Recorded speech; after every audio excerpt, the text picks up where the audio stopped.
안녕하십니까. 오늘은 우리 싸우싸우에서 결혼 한 팀이 있어서 지금 싸우싸우에 나와 있습니다. 이번 날씨는요. 날씨는 지금 어제부터 긴팔을 입었나? 어제부터? 어제부터 이렇게 긴팔을 입었어요.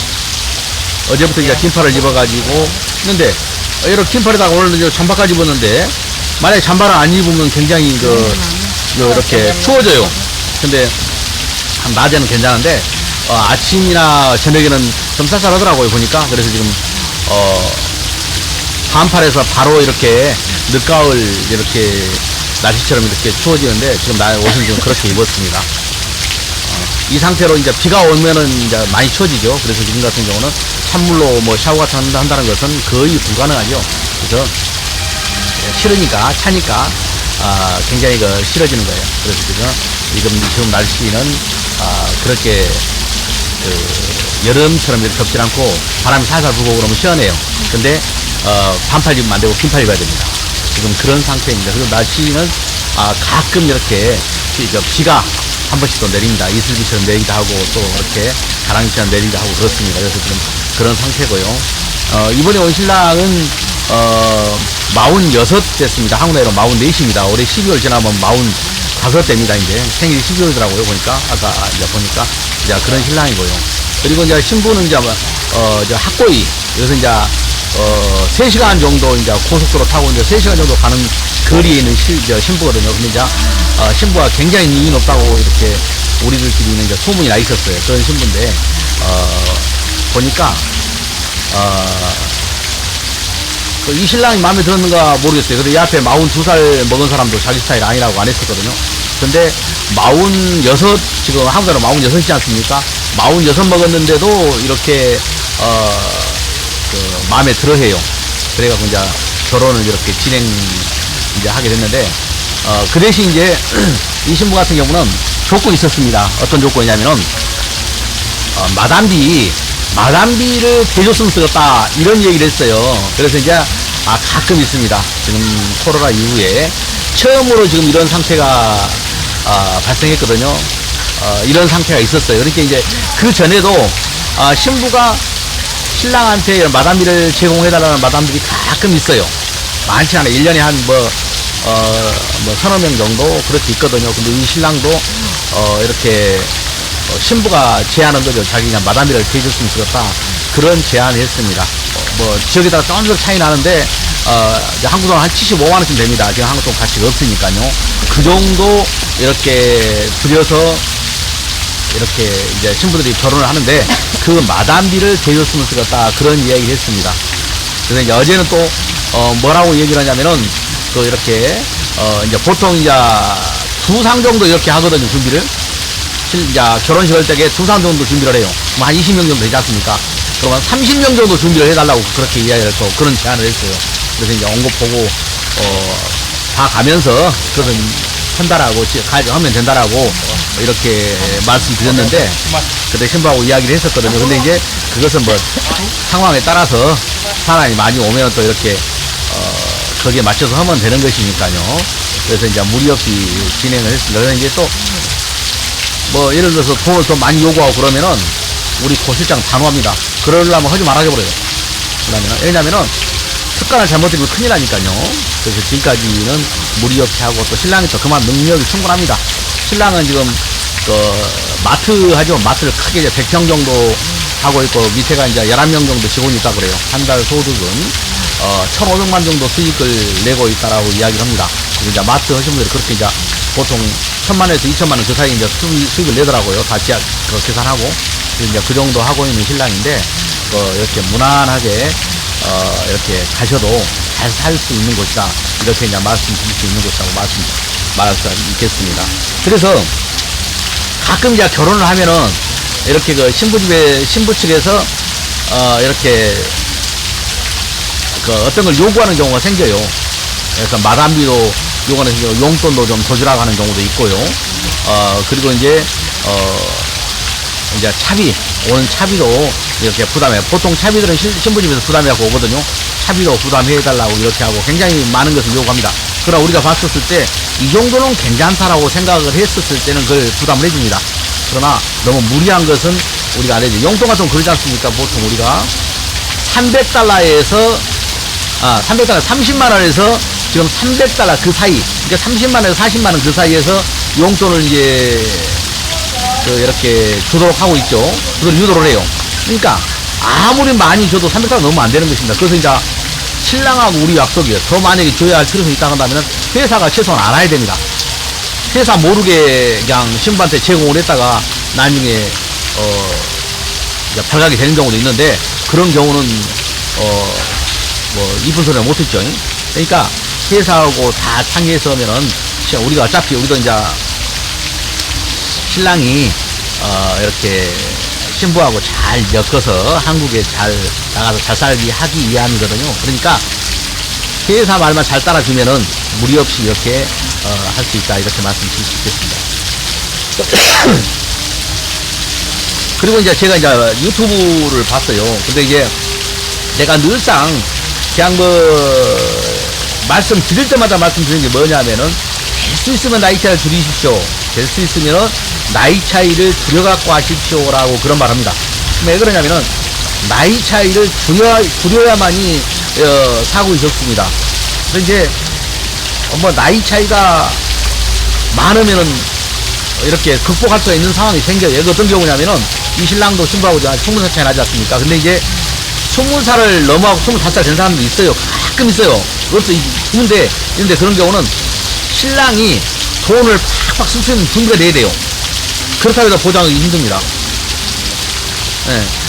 그래서 이제 어저께 같은 경우, 그저께 같은 경우도 이제 이 앞에 한번 60 되신 분 청혼이 오셨다고 말씀드렸죠. 그냥 가셨어요. 근데 이제 지금까지 3분 그냥 가셨는데, 그분 다 이제 한 분, 그 중에 한 분이죠. 근데 이제 52인데 청혼이다, 아니면 55세 청혼이다, 그건 큰 의미 없습니다.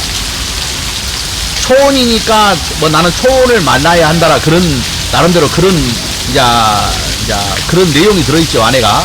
그러나 큰 의미는 없어요. 왜냐면 52세라고 한다면 20살 빼보세요. 32살 아닙니까? 32살 나는 그 차이도 이제 말하자면 20살 차이 나면 32살인데 20살 나는 것도 많이 나는 거라고 생각을 했거든요.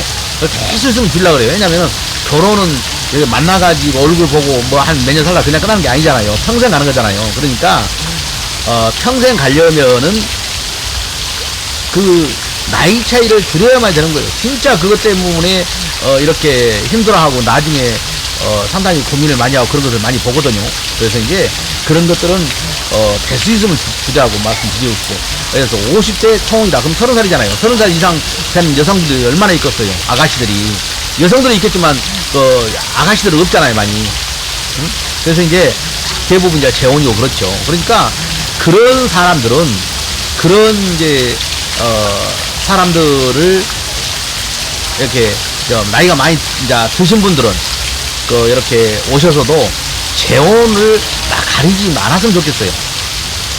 내가 말씀드렸지, 이 앞에 60대 초혼보다는 이렇게 40대 재혼, 50대 재혼이 더 낫다라고. 나이는 결혼해서 엄청난 거거든요. 그래서 될 수 있으면은 나이는 이렇게 많이 이렇게 차이가 나지 않았으면 좋겠다. 그것은 뭐 틀림없는 사실이에요. 나이 차이가 안 나면은 잘 살아요. 그걸 내가 맞죠? 예, 그거 틀림없는 사실이에요.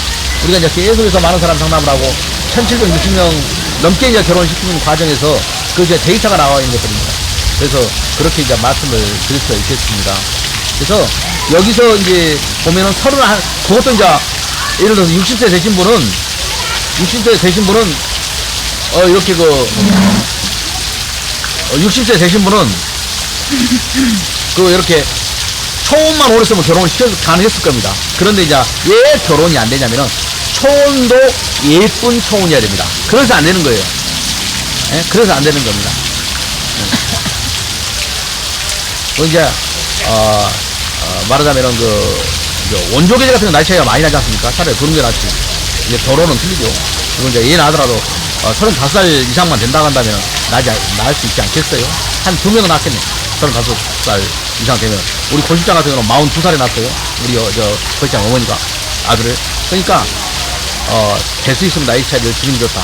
그리고 또 얘를 낳아야 된다. 그것도 하나 더 말씀드릴게요. 한국에서는 재혼입니다. 나이가 이제, 50살, 그리고 이제 또 50살 넘고 한 60살, 이렇게 되거든요. 그런 사람들이 여성 아가씨를 오는 사람이 있어요. 아가씨. 만약에 결혼하는 초혼 오는 거죠. 그런데 이제 그런 경우도 있는데, 그래요. 초혼까지, 그까지는 그래도 이제 그럴 수 있겠다. 근데 한국 가서는 또 얘기를 안 난다는 사람이 있습니다. 그 이기주의입니다. 너무 대놓고 그런 경우 이야기를 하거든요. 그래서 이제 그런 경우라 한다면은 아예 처음부터 결혼을 생각하지 마십시오. 결혼해서 뭐 애인이나 만나는 것 같지. 예를 들어서 60살 되신 분이, 아니 뭐 50살 되신 분이 그 아가씨 될 때 얘기를 안 하면 어떻다는 것입니까? 이 사람 한 사람 인생을 망치자는 것이거든요. 그런 사람도 있더라는 거예요. 그래서 예를 들어서 재혼이라고 한다면은 뭐입니까? 재혼 여성을 만나는 게 좋고, 만약에 재혼인데 초혼을 만난다 한다면은 얘기를 하나 나으려고 마음을 먹어야 된다. 이게 재혼이든 초혼이든 이렇게 만나면은 얘를 한 명은 낳아야 한다라고 저는 생각하는 것입니다. 그래서 이제 꼭 이제 얘기를 이렇게 한 명 이세를 낳아야 됩니다. 그리고 만약에 얘기를 안 난다면은 뭐 완전히 그것은 이건 한 인생을 망치는 것이죠. 그래서 이렇게 결혼이라는 것은 다 같이 행복하자고 결혼한 거 아니겠습니까? 1, 2년 끝나는 게 아니라 20년 또 뭐 30년 이렇게 평생 동안 살아가려면은 나이 차이를 웬만하면 줄이는 게 좋고, 그리고 이제 또 느낀 게 뭐였느냐면요, 이 앞에 이제 이 앞에 이제 들어왔던 신랑분이 한 분 계셨는데, 이제 여기 이제 호지민 쪽에서 뭐라고 결혼을 하고 왔었습니다. 근데 그쪽보다는 여기가 다른 것이 뭐였었냐면은, 일단은 이 신랑 신부들은 꼼꼼히 따지자는 거예요. 뭐 나이도 물어보고, 당연히 나이는 물어보죠. 뭐 학교 어디냐, 지역이 어디냐, 한 달 월급이 얼마냐, 어떤 직장에서 근무하냐, 뭐 물어보는 거예요. 취미가 무엇이냐, 그리고 주거 형태가 어떤 것이냐, 이런 거 다 물어보더라는 겁니다. 근데 남쪽에서 맞설 어디에서 가는가 모르겠어요. 근데 이제 남쪽에서 안 물어보더라는 겁니다. 안 물어보면 무조건 오케이 해라는 거예요. 그것은 좀 잘못된 것이 아닌가, 이런 생각이 들었고요. 그리고 이제 여기서 우리가 초혼을 볼 때 30살 넘은 사람도 초혼을 보여줬거든요. 그런 초혼은 없더라는 겁니다. 그래서 이제 느꼈던 게 뭐였느냐면요, 우리가 한국에서도 이게 있어요. 좀 말하자면 배움이 있고, 그리고 학력이 높은 사람들은 저를 늦게 옵니다. 이쪽에서도 보면은 이렇게 30살 넘은 사람들 보면은 이제 대학교 나와갖고 미처 결혼을 못한 신부도 있거든요. 근데 이제 학력이 높다 그러면은 결혼을 안 하고 이렇게 아가씨로 있는 경우가 있어요. 만약에 학력이 높은 사람은. 그래서 남쪽보다는 북쪽이 좀 더 이렇게 2년이나 3년 정도는 더 높지 않는가, 나이대가. 초혼 아가씨, 여성이. 초혼 아가씨 말입니다. 여성은 전체적인 거 말하고, 아가씨는 결혼 안 하지, 한 번도 하지 않은 것은 이제 아가씨라고 이렇게 한다면, 한 3살 정도는 더 높지 않느냐. 왜냐하면은, 여기는 거의가 이제 고등학교 수준 아닙니까? 이제 남쪽으로 이제, 이쪽보다는 이제 학력 수준이 좀 낮다고 봐요. 그거는 이제 중학교 수준으로 봅니다. 물론 호지민 시내에는 높아요. 그러나 그쪽 사람들은 대부분 시골에서 올라오기 때문에 그러는 것이죠. 그래서 이제, 우리가 이제 여기서 판단할 때는 그 원인이 있지 않았을까. 이것은 내가 하는 소리가 아니라, 거기에 이제 맞선 보면서 같이 계속 이제 신랑하고 대화를 나누면서, 그 신랑이 했단 말입니다. 이쪽에는 초혼이 나이가 많은 초혼도 있네요. 그래도 더 많네요. 이런 말을 했거든요. 그래서 이제 그런 부분들을 이렇게, 참고해서 보세요. 그래서 그 신랑은, 몇 살하고 결혼했냐면 28하고 결혼했습니다.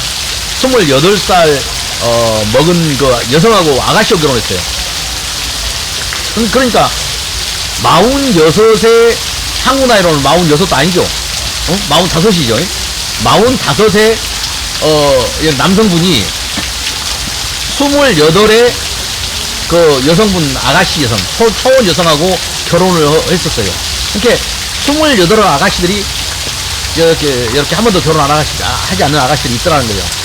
한 번씩 있어요. 31살도 있고 그래요.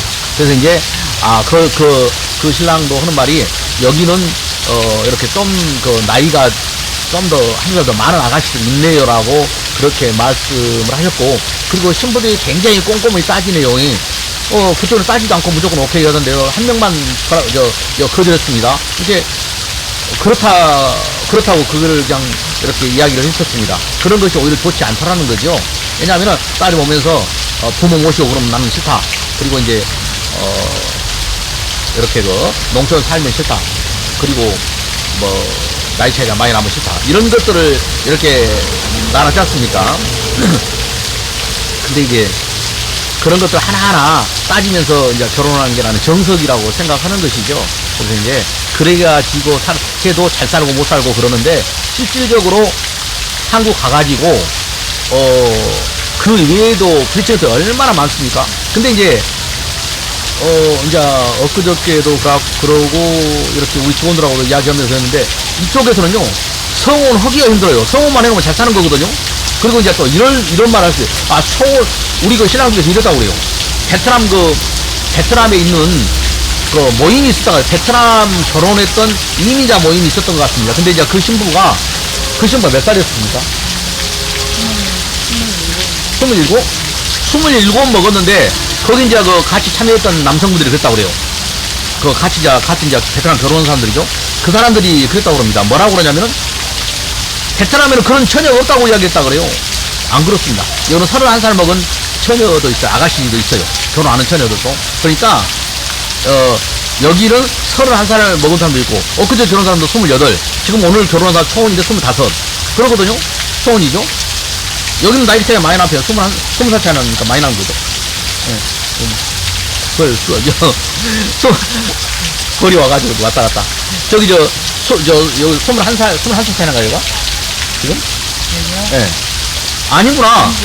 19살 차이 나구나. 신랑이 44살 나거든요. 그 시기에. 이제 베트남 나이로. 우리 이제, 뭐예요, 12월 지나면 45살이겠네요. 자, 그렇게 이야기를 해요. 근데 이제, 있더라는 거예요. 그래서 이제, 이 아가씨도 굉장히 좀 있으면 이제, 이 여성분의 얼굴을 직접 이제 볼 수 있는 기회가 생길 겁니다만은, 이 아가씨도 굉장히 미인에 들어갑니다. 근데도 신랑이 능력이 있다. 내가 능력을 한 달에 버는 것이, 이렇게 1,500만 원 순수익을 올려요. 신랑이 수익을 많이 올리니까 여자 가잖아요. 나이를 먹었어도. 19살 차이 나도 가잖아요. 이 사람 어쩌냐면은, 42살도 이렇게 나이가 많다고 그랬거든요. 근데 여기 46살, 4살에 더 먹어도 이제 한국으로 결혼하지 않습니까? 이제 아까 이제 말씀드리다가 말았는데, 이렇게 이인여자끼리 모임이 있었던 것 같아요. 근데 모임인데, 27, 8, 이런 아가씨는 절대 없다. 아무튼 절대 없다 했다면 절대. 그러고 전화가 와서 신랑한테, 그런 아가씨 없다고 하는데 어떻게 된 것이냐. 있습니다. 실제로 있어요. 그건 절대 있습니다. 31살도 있습니다. 그 사람들 모르고 온 소리예요. 그래서, 그러면, 이렇게 또 이렇게 어떤 다른데 보면은 이런 것도 있더라고요. 호적을 고쳐본다. 택법을 걸립니다. 한국에서 재혼을 했는데 그 사람을 초혼으로 만들 수 있습니까? 베트남도 똑같아요. 못 만들어. 절대 못 만든 겁니다. 네? 한국에 한번 갔다 온 사람은 그러면 호적 만들어갖고 전부 다 이렇게 한 번도 안 간 거라고 나갈 수 있게 그렇게 못 만들어요. 본인 거로 못 만들고 한국에 갔다 온 사람이 한국에 다시 나가려면 어떤 식으로 나가냐면은 옛날에 지금은 불가능합니다. 이제 얼굴을 다 찍어버리기 때문에 지문을 찍어버리기 때문에 불가능해. 옛날에는 그게 가능했어요. 그때가 한 9년 전, 8년 전에 가능했어요. 어떻게 가능했었냐면은 예를 들어서 한국에 한번 갔다 온 사람도 자기 동생 이름으로 나가는 거예요. 자기 이름은 못 나가요. 호적을 바꿀 수가 없는 거예요. 그래서 이제 그것을 모르는 사람들의 이야기고 절대로 이렇게 호적을 바꿀 수 없다. 예를 들어서 재혼인 사람을 초혼으로 만드는 것은 불가능하다. 불가능합니다. 한국에서 결혼 한 번 했는데 재혼으로 호적 세탁이 가능합니까? 그건 쉽지 않을 겁니다. 대통령도 쉽지 않을 것 같아요. 그래서 그것은 호적 세탁하는 것은 거의 불가능하다. 그래서 예를 들어서 내가 예를 들어서 홍길동인데 예를 들어서 다른 사람 아무개로 바꿔가지고 나간다. 이것은 사람을 바꾸는 게 아니라 그 사람을 대신해서 나가는 거예요. 그것도 지금은 불가능합니다. 왜 그러냐면 공항에서 걸려버려요. 공항에서 이렇게 지금 딱 사진 보면은 홍채가 나오잖아요. 바로 걸려버려요. 우리나라 기술이 보통 발전한 게 아닙니다. 바로 걸려버립니다. 한국에서 이렇게 언제 들어왔고 언제 나갔고 이렇게 불법 체류했고 안 했고 하루만 나와도 5분만 나와버린다. 그렇기 때문에 불가능해요. 그래서 그런 것은 회사에서 하는 말씀을 그대로 믿으시면 되고, 지금까지 우리가 1760명을 결혼했습니다만은 지금까지 초혼이 재혼된 경우는 한 건도 없었다. 심지어 미성년자 같은 경우는, 미혼모 같은 경우는 이렇게 기록도 안 됩니다. 예를 들어서 그 사람이 미혼모 같은 경우는 이 사람이 이거 말하자면 초혼이라게도 그거 몰라요. 서류 보고는 모릅니다. 미혼모도. 근데 미혼모도 더 알려줍니다. 아직까지 그런 것 때문에 문제가 된 경우는 한 건도 없다. 이렇게 말씀드릴 수 있고요. 지금 같은 경우에 우리가 그 많은 사람들을 이렇게 결혼을 시켰는데, 예를 들어서 재혼이 초혼이 되고, 그리고 얘기가 없는 얘기가 한 명이 있다든가 이런 경우는 없었다는 것을 말씀을 드리겠습니다. 그래서 이제 그런 것은 믿으셔도 되고, 그리고 31살, 28, 7은 아가씨 여성들 많고요. 초혼들 말하는 겁니다. 많고요. 근데 이제 이런 건 모르죠. 다른 남자하고 연애를 했는가 안 했는가, 다른 남자 애인이 있는가 없는가, 이건 몰라요. 이제 우리가 그것을 이제 결혼하고 나서 계속 이제 주시를 하면서 이상한 행동을 하고, 그러면 주시를 하면서 페이스북을 보면서 직원들이 이제 하나하나 체크를 하고 그러면서 하고, 그리고 또 이제 어떻게 하냐면은 결혼하면은 결혼 사진을 페이스북에 올려갑니다. 특히나 이제 어디다 올려가냐면요, 이쪽에는 이게 있어요. 우리 카카오톡처럼 메신저가 있는데, 그 뭐냐? 잘로가 있어, 잘로가 있는데, 그 잘로는 우리나라 카카오톡처럼 많은 사람들이 보지 않습니까? 그리고 이제 카카오톡을 튼 게, 잘로는 그 사람이 어디 주변에 있는 거다 나오더라고, 보니까. 그렇게 나오니, 상이? 예, 그렇게 나오더라고. 근데 이제, 그런 잘로에다 올려놓으면요, 페이스북도 마찬가지지만, 잘로도, 그거 올려놓으면은, 결혼사진 딱 올려놓으면은, 이 사람 결혼했는 것 같다, 동네방네 소문 다 나볼 거 아닙니까? 이거 이렇게, 함부로 행동 못 하죠. 그래서 이제, 올려놓고 절대 못 내리게 합니다. 내렸다 그러면 그때 이제 호출을 하는 것이죠. 회사에서. 호출해가지고, 왜 내렸냐고. 신랑하고 이렇게, 좀 관계가 안 좋냐고 그러면서, 이렇게 이야기를 하고 관리 들어가는 것이죠. 그리고 또 있고요. 그리고 이제, 신부들은 무조건 한 달에 한 번씩 우리를 만나야 한다. 예. 용돈 받으러 와야 되거든요. 용돈. 그리고 이제, 이렇게 또 요리 수업을 하지 않습니까? 일주일에 2번. 이렇게, 일주일에 2번 해요. 한 달에 8번 하는데, 이렇게 보면서 회사 가가지고 그러면서 신부 관리를 하게 되는 것입니다. 그래서, 회사는 그런 식으로 관리하고 있고, 지금까지 큰 사고 없이 무리 없이 진행하고 있다고 이렇게 말씀을 드릴 수 있겠습니다. 그리고 이제, 오늘 좀 이따 결혼식 끝나고, 이 신랑은 이제 내일 학고이죠? 학고이를 가는데, 이제 같이 동행할 계획입니다. 그래서 이제, 그것도 이제 동영상으로 촬영해서 이렇게 올려드릴 예정입니다. 지금 내가 이제, 라이브를 아는 이유가 있어요. 라이브를 왜 안 하냐면은, 라이브를 안 하고 화질을 높였습니다. 라이브를 안 하고 화질을 높였어요. 화질을 높여버리니까 이게 이렇게 끊기더라고요. 그래서 라이브를 하지 않고 지금 화질을 높여가지고 지금 이렇게 올려드리고 있으니까 그렇게 아시고요. 이렇게 많이 시청해 주시기 바랍니다. 이렇게 함께 해주셔서 감사하고요. 좀 이따 이제 이렇게 결혼식 진행되면은 그때 이렇게 찍어가지고 그것도 이렇게 같이 올려드리겠습니다. 감사합니다.